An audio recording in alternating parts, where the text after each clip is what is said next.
Shadows in the void. Dr. Elena Reyes rubbed her tired eyes as she stared at the constellation of data points scattered across her monitor. 3 weeks of the same anomalous signal, and still no explanation. The Deep Space Observatory's massive radio telescope array had picked up something unprecedented, a signal with patterns too regular to be natural, yet unlike any human transmission. "You're still here." Dr. Hiroshi Tanaka placed a steaming cup of coffee beside her keyboard. "It's almost midnight." Elena gestured at her screen. "Look at this frequency pattern. It's changing, Hiroshi. Not randomly. It's evolving." Hiroshi leaned closer, his brow furrowing. "That's impossible. Unless someone's sending it, and they're getting closer." Elena took a sip of coffee, grimacing at the bitterness. "I think we need to call Director Chen." Within hours, the observatory's conference room had filled with scientists and military personnel. Director Chen stood at the head of the table, his normally composed demeanor betraying hints of strain. "Dr. Rice, please share your findings." Elena stood, suddenly aware of all eyes on her.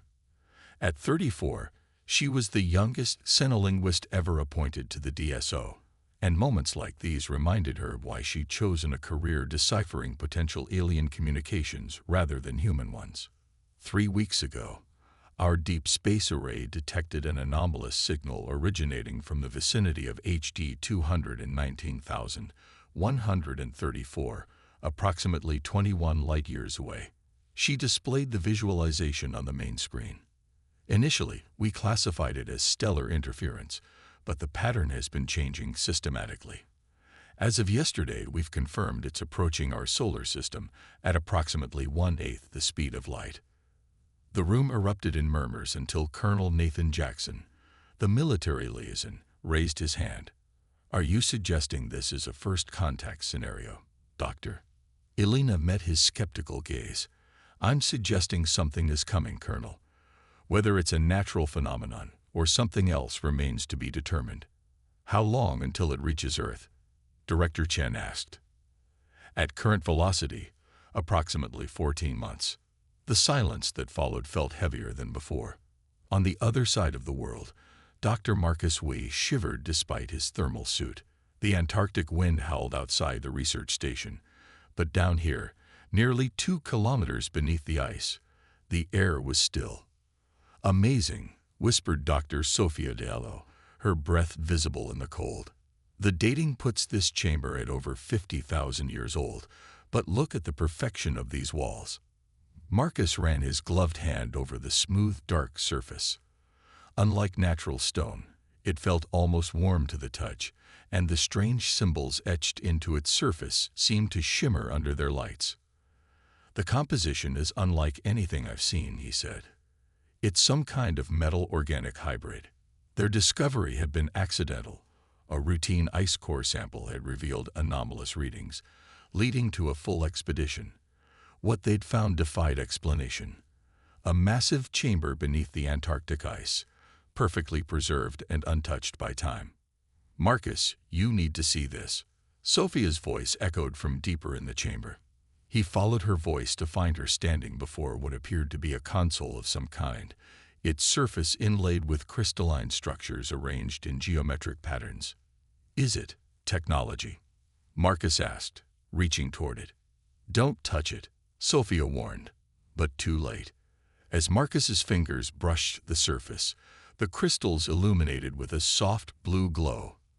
The light spread across the console, then up the walls, revealing intricate circuitry embedded within the structure. The chamber itself seemed to awaken, humming with energy. "My God," Marcus whispered as symbols began scrolling across the console surface. "It's still active." Elena couldn't sleep. After the briefing, she'd returned to her lab, running additional analyses on the signal. Something about its structure nagged at her, familiar yet utterly alien. Her computer chimed with an incoming call. Expecting Director Chen, she was surprised to see the haggard face of her old colleague, Sofia Diallo. "Elena, thank God you're awake. Something's happening here. Something impossible." Elena straightened. Sophia, aren't you in Antarctica? We found something. Sophia's voice trembled with excitement or fear, perhaps both. A chamber buried in the ice for thousands of years. It's technology, Elena. Advanced technology, but not human. Elena felt her heart race. What kind of technology? I don't know, but Sophia turned away from the camera, responding to someone off-screen. That's impossible. The power requirements alone would. She looked back at Elena, her eyes wide. It's activating, Elena. Whatever this thing is, it's waking up. And Marcus thinks it's responding to the signal you discovered. Elena's blood went cold. How could he possibly know about that signal? It's classified. Because the chamber is emitting the exact same signal, but in reverse. Like a response. Colonel Jackson stood in the Pentagon's Situation Room, watching as generals and intelligence directors argued over the implications of Dr. Rice's discovery. The president had been briefed, and the room was divided between those advocating disclosure to the public and those demanding secrecy. A potential alien signal doesn't constitute a clear threat, argued Secretary of Defense Williams. Neither does a hurricane until it makes landfall, General Ramirez countered. We need to prepare for all contingencies. Jackson's secure phone vibrated. The message was brief. Anomaly detected at Antarctic Research Station. Dr. Way reports activation of unknown technology. Requesting immediate support.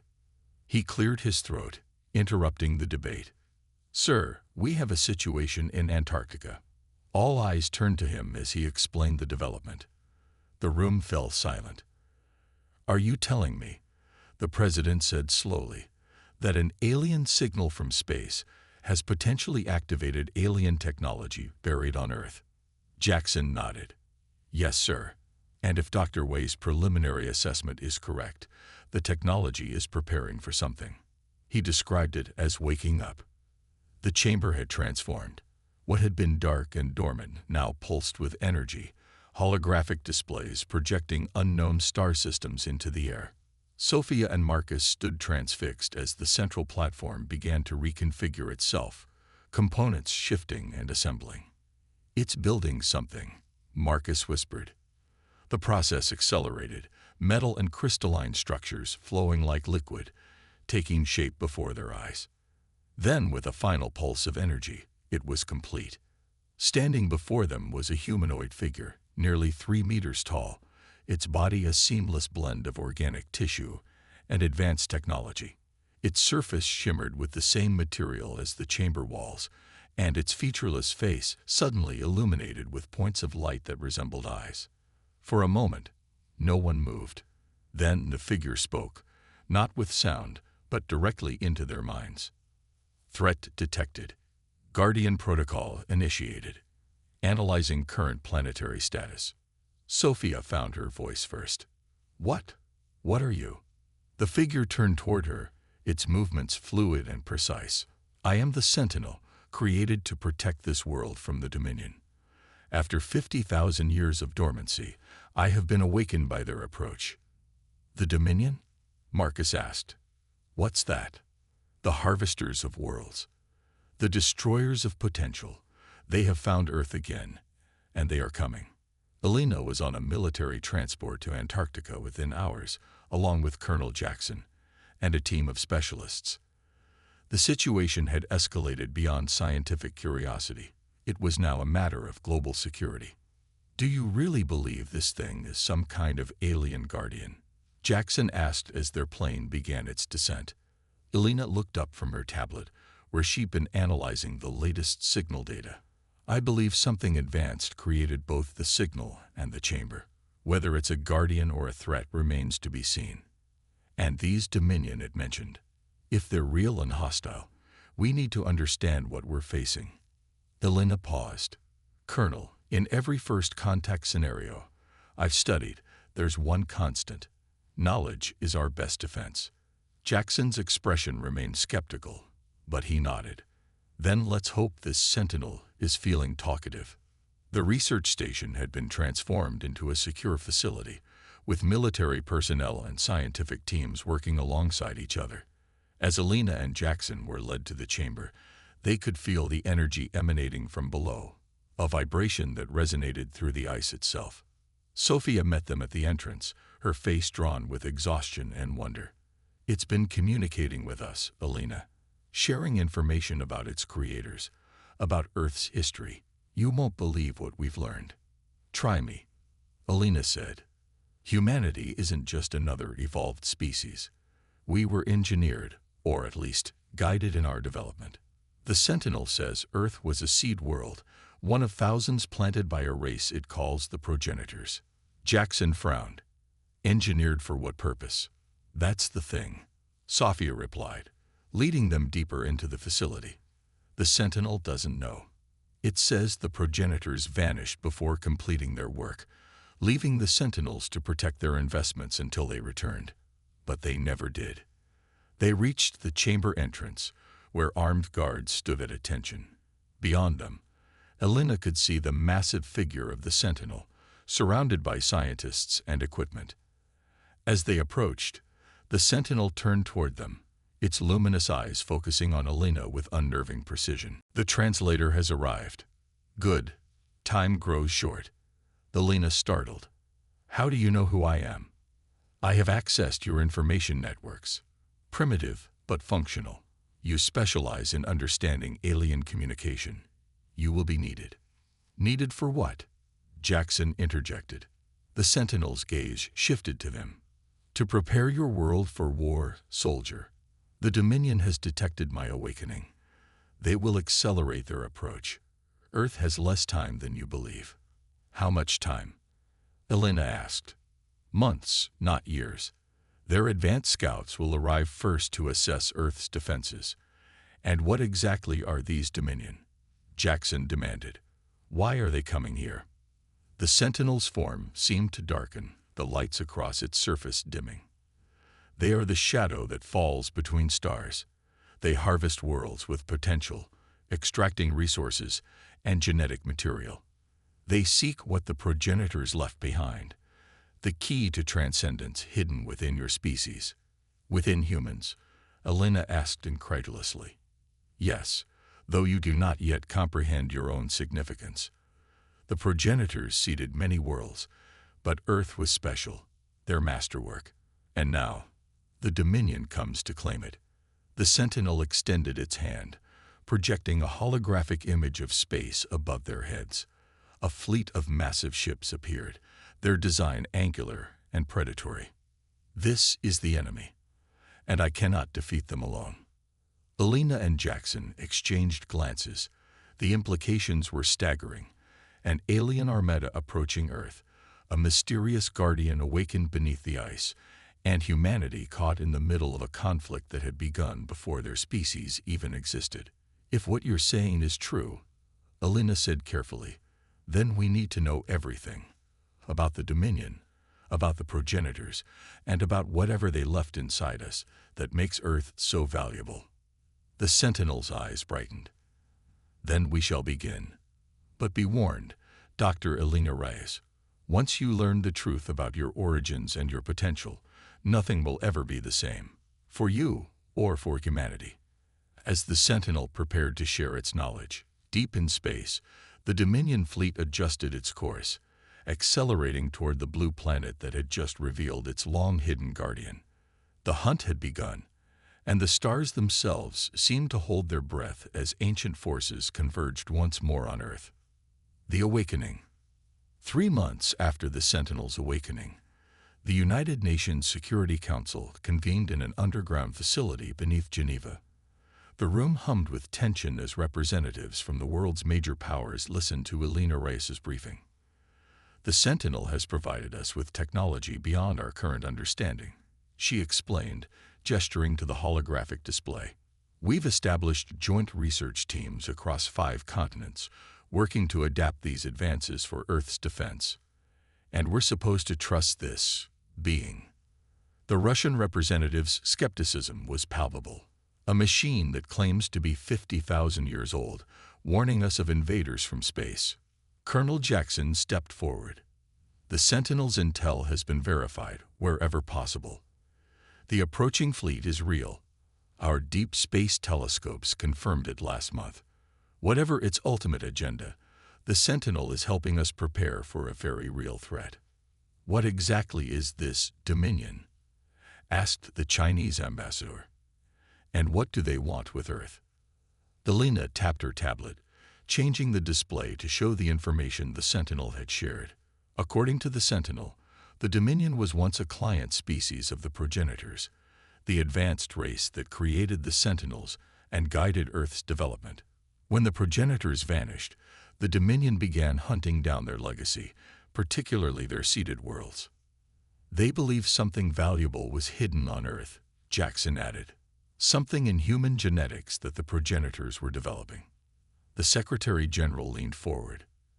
And what is this special genetic trait? Elena hesitated. The Sentinel hasn't fully explained. It says the information is fragmented, that parts of its memory were damaged during its long dormancy. What we do know is that humanity was intended to evolve certain capabilities that the progenitors valued. Meanwhile, Jackson continued, we face a more immediate concern. The Sentinel believes the Dominion has dispatched scout ships ahead of their main fleet. They could reach Earth within weeks. The room erupted in urgent conversations until the Secretary General raised his hand for silence. We need a unified response. Dr. Reyes, Colonel Jackson, what do you recommend? Jackson's answer was immediate. We implement the Aegis Protocol. Global cooperation on the defense technologies the Sentinel has shared. We have the theoretical frameworks for energy shields, advanced propulsion, and weapons systems that could give us a fighting chance. The scientific community supports this approach, Elena added, but we need unlimited resources and full international cooperation. The Secretary General surveyed the room. The fate of our planet hangs in the balance. We must act as one species now, not divided nations. He stood. The Aegis Protocol is hereby activated. May God help us all.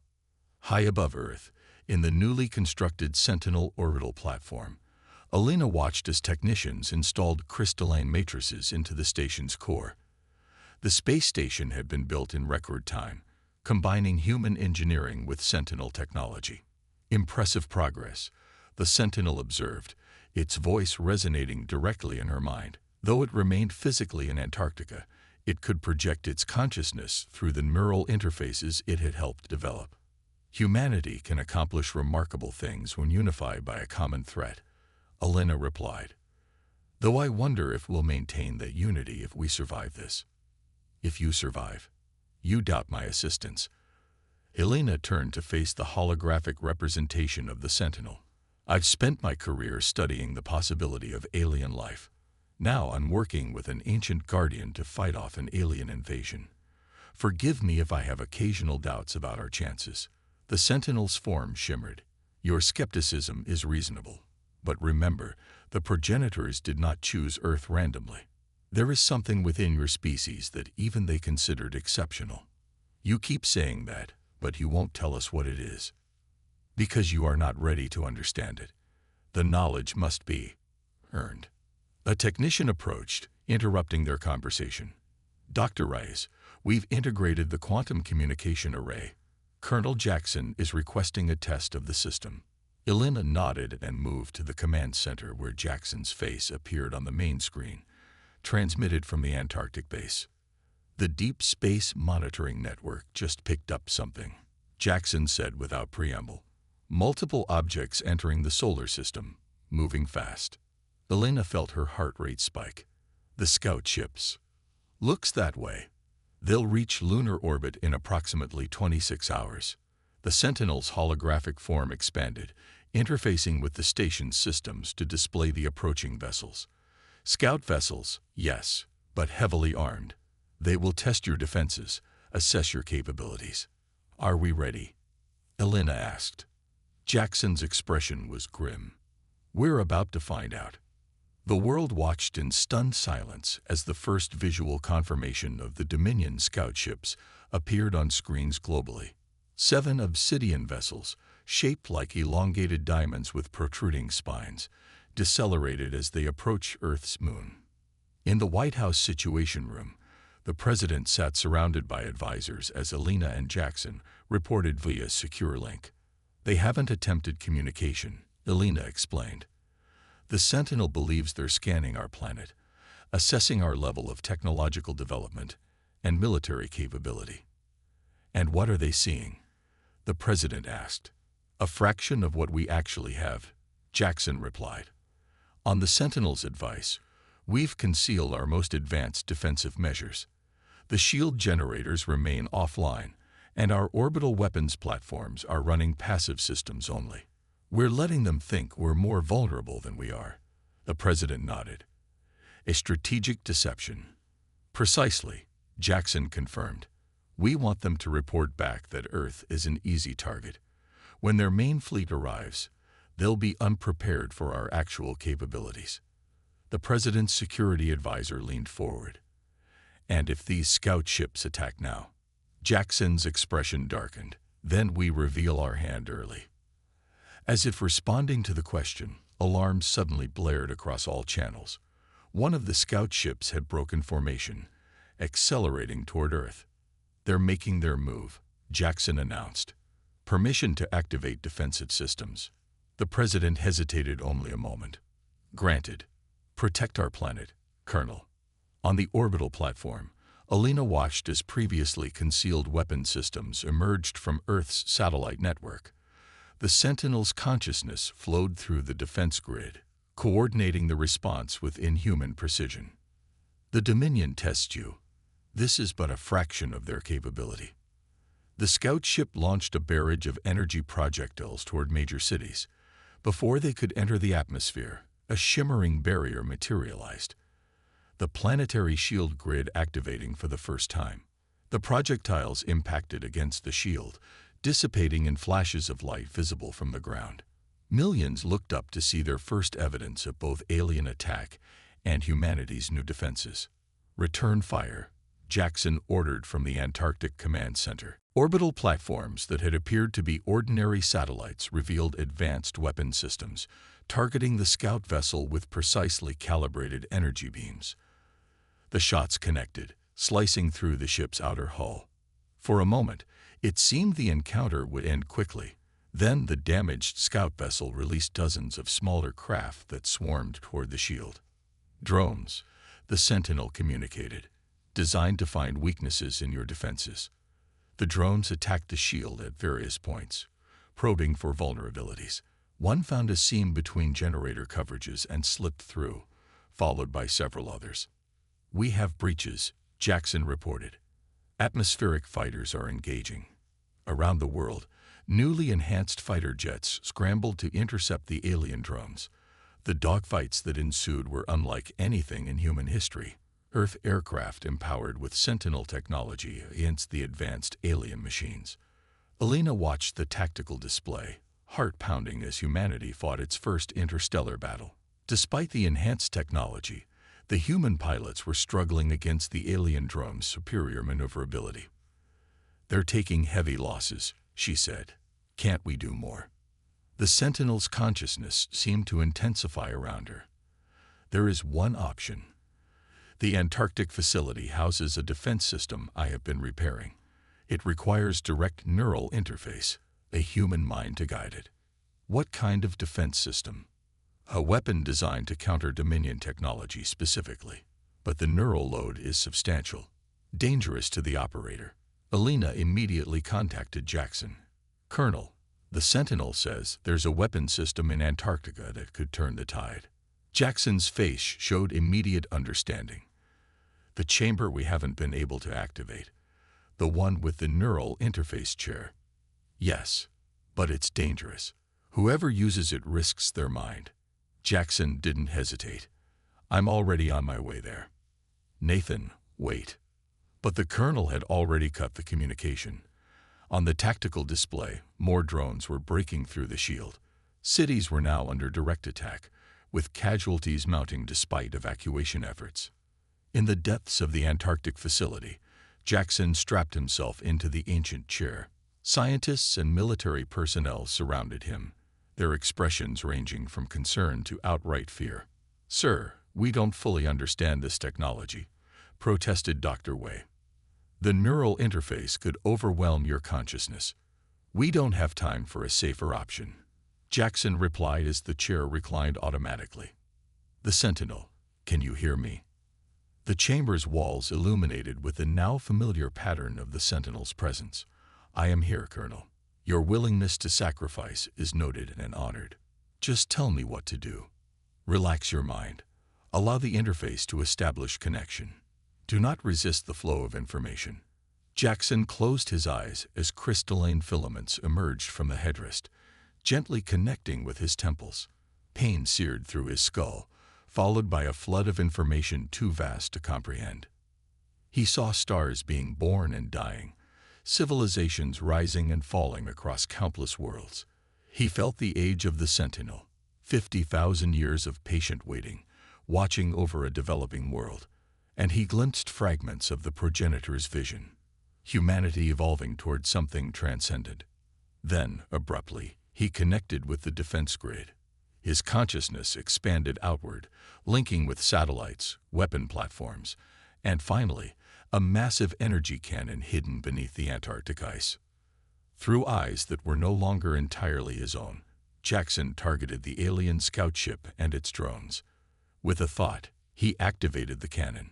A beam of concentrated energy, invisible to human eyes, but devastatingly real, lanced upward through the atmosphere.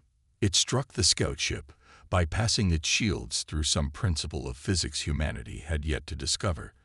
The vessel shattered into fragments. The remaining drones immediately lost coordination, becoming easy targets for Earth's fighters. Within minutes, the attack had been repelled. At the cost of Jackson's consciousness being torn from his body and scattered across the defense network. Alina rushed to Antarctica as soon as the battle ended. She found Jackson alive but unresponsive, his body maintained by medical equipment while his mind remained connected to the defense system. "Can you bring him back?" she asked the Sentinel. "His consciousness has been fragmented. Parts remain in his body, but much is dispersed through the network. It will take time to reassemble.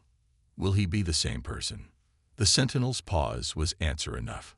"He sacrificed himself to save countless lives," Alina said quietly. "A warrior's choice. The Dominion will not have expected such resistance from what they perceived as a primitive world. The remaining scout ships have retreated to report what they found." Alina looked up at the ancient guardian. "How long until the main fleet arrives?" "They will accelerate their approach now. 3 months, perhaps less. Then we have work to do." Alina stood, newfound determination hardening her voice. "The world needs to know what we're facing and what's at stake. No more secrecy, no more holding back information. You wish to tell humanity the complete truth." "Yes. About the progenitors, about why the Dominion wants Earth. Everything you know." The Sentinel seemed to consider this. "There are truths your species may not be ready to accept. We don't have the luxury of gradual revelation anymore. The Dominion is coming, and humanity deserves to know why they're fighting, why they're dying." After a long moment, the Sentinel acquiesced. "Very well. I will share what I know, including the purpose for which humanity was created." Alina felt a chill run through her, which is, to inherit the galaxy. The progenitors designed humans to be their successors, beings capable of both technological mastery and something they valued even more, empathy. The capacity to understand other minds, to imagine perspectives beyond your own. This trait, combined with your remarkable adaptability, made humans unique among their creations, and the Dominion wants to destroy us because of this. "No, Dr. Reyes, they wish to harvest you, to extract the genetic sequences the progenitors embedded in your DNA, sequences that, when fully expressed, would allow humanity to transcend physical limitations, to become something more." Alina struggled to comprehend the implications. "You're saying humans have the potential to evolve into something like the progenitors?" "More than potential. Inevitability, given sufficient time." The Dominion seeks to steal this birthright for themselves. Elena looked at Jackson's unconscious form, then back to the Sentinel. Then we'll show them why the progenitors chose humanity. We'll fight for our future, our potential. Yes, the Sentinel's presence seemed to intensify, and in doing so, you may awaken what has long slumbered in your species. The true awakening is yet to come. As the Sentinel spoke, the first transmissions from the retreating scout ships reached the Dominion fleet. The massive armada, spanning thousands of vessels, altered course, accelerating toward the small blue planet that had revealed unexpected defenses. In the flagship's command center, Admiral Xaruk of the Dominion reviewed the data with growing interest. A Sentinel, awakened after 50 millennia. Humans, wielding technology they should not possess. And somewhere on that world, the genetic key the Dominion had sought for generations. "Prepare the harvesters," he commanded. "Earth will not escape us again." Galactic revelations. 2 months after repelling the scout ships, Earth had transformed. Cities now shimmered under localized shield domes. Massive construction projects dotted the globe as humanity prepared for war. The Sentinel's technology, combined with human ingenuity, had accelerated development beyond what should have been possible in such a short time. Elena stood on the observation deck of Aegis Station, Earth's first true space battleship, watching as crews performed final systems checks. The vessel represented humanity's greatest achievement, a fusion of advanced Sentinel technology with human engineering and creativity. Impressive, isn't it? General Diane Harper joined her at the viewport. As the newly appointed commander of Earth's unified defense forces, she carried the weight of humanity's survival on her shoulders. 6 more will be completed by the end of the month. Will it be enough? Elena asked. Harper's expression remained stoic. Against the numbers the Sentinel projects. No, but these ships aren't our only defense. A holographic representation of the Sentinel materialized beside them. The Aegis vessels are but one component of a larger strategy. Their true purpose lies beyond merely engaging the Dominion fleet. Elena had grown accustomed to the Sentinel's cryptic statements. You still haven't fully explained this grand strategy of yours. Because it continues to evolve as we learn more about the Dominion's capabilities and intentions. The Sentinel's form shifted, displaying star charts. We have detected increased Dominion activity in this sector. They are gathering forces beyond our initial estimates. Harper frowned. How many ships are we talking about? Over 3,000 major vessels with accompanying support craft. A harvesting armada. The general's composure faltered momentarily. That's significantly more than your previous assessment. The Dominion perceives greater value in Earth than I initially calculated. They sense that the progenitor legacy is close to manifestation. Manifestation? Elena asked. What does that mean exactly? Before the Sentinel could answer, alarms blared throughout the station. Harper immediately accessed the tactical display. Multiple hyperspace signatures detected at the edge of the solar system. They're ahead of schedule. No, the Sentinel corrected. These are not the main Dominion forces. Something else approaches. The station's sensors focused on the anomalies. 3 vessels emerged from hyperspace, their design unlike the angular, predatory shapes of Dominion craft. These ships were sleek and organic in appearance, almost luminescent against the darkness of space. Are they hostile? Harper demanded, already moving to battle stations. No, the Sentinel replied, its energy patterns showing something Elena had never observed before. Surprise. They are guardians, like myself. Sentinels from other worlds. The meeting chamber aboard Aegis Station had been hastily prepared to receive the visitors. Elena, Harper, and representatives from Earth's unified government waited as the Sentinel established communication with the newly arrived ships. The holographic projector activated, displaying 3 figures. Each resembled the Sentinel in basic form, but with distinct variations that suggested different evolutionary paths or purposes. I am Helios, guardian of Proxima Centauri, announced the first, its form radiating golden light. I am Selene, guardian of the Sirius system, said the second, silver-blue in appearance. "I am Cronus, guardian of the Tav-Ceti worlds," stated the third, its darker form seeming to absorb light rather than emit it. The sentinel acknowledged each with what Elena recognized as profound respect.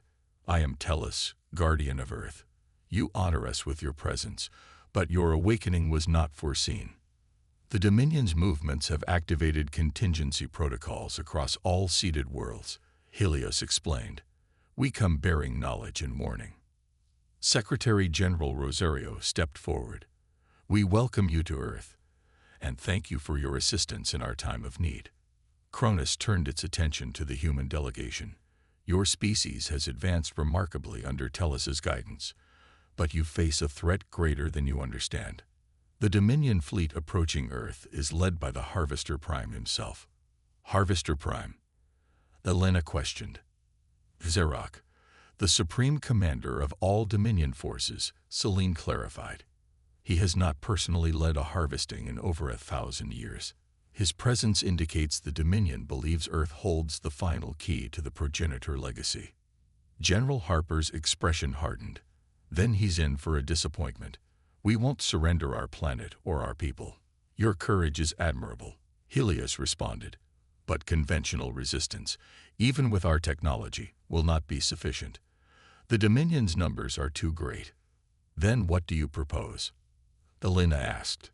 The three visiting guardians exchanged what seemed like silent communication before Cronus addressed them again. "We bring knowledge the Sentinel, Tellus, was not programmed with.